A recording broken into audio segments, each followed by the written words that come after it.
আগুলের বিয়ে পার্ট 2 হতে চলেছে খুবই মজাদার। কারণ এই নাটকটি সত্যি খুবই মজার। আমরা দেখতে পাবো যাকে বন্দি বানিয়ে জলে ফেলে দিতে যাচ্ছিল, সে বুদ্ধি করে অন্য আরেকজনকে বোকা বানিয়েছে। তার বিয়ে দেওয়ার নাম করে বস্তার মধ্যে তাকে আটকে দিয়ে সে নিজে সেখান থেকে পালিয়ে গেছে।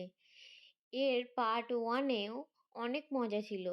তখন আমরা দেখেছিলাম যে পাগলের বাবা মা তার বিয়ের জন্য মেয়ে খুঁজছে। আসলে সে কিন্তু পাগল নয়, তার অনেক বুদ্ধি। সে সেই বুদ্ধি কাজে লাগিয়ে অনেকের সাহায্যও করে বা অনেকের উপকারও করে। এবারে তার বাড়িতে যখন ঘটক মশাই আর একটা বাচ্চা ছেলে এসছে, সে তখন জানলার ওখান থেকে উঁকি মেরে দেখছে যে কি কথা বলে।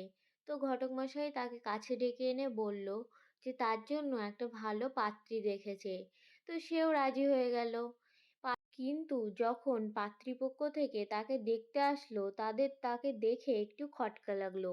অন্যদিকে আমরা দেখতে পাচ্ছি একটা পাগল যখন গাছের মাথায় উঠলো, সে তাকে হাসির ছলে গাছ থেকে নামিয়ে নিয়ে আসলো। অন্য পাটে দেখতে পাচ্ছি যে গ্রামের একজন মন্ত্রীমশাই তাকে ডেকে পাঠিয়েছে, তাই মন্ত্রীমশাইয়ের লোকজন তাকে ধরে নিয়ে এসছে। কিন্তু তার কথা শুনে মন্ত্রীমশাইয়ের রাগ হলো এবং তার লোকজনদের বলল যে একে ধরে নিয়ে গিয়ে বেঁধে নদীতে ফেলে দাও। তাই তৎক্ষণাৎ তার লোকজনেরা তাকে বেঁধে নিয়ে নদীতে ফেলতেই যাচ্ছিল। তখন সে বুদ্ধি খাটিয়ে নিজে একটা লোকের বোকা বানিয়ে তাকে বস্তার মধ্যে ঢুকিয়ে নিজে বার হয়ে আসলো। এই মজা ও হাসিখুশির মাধ্যমে পাগলের বিয়ে নাটকটি দর্শকের মন জয় করে ফেলেছে। খুবই সুন্দর এবং হাস্যকর।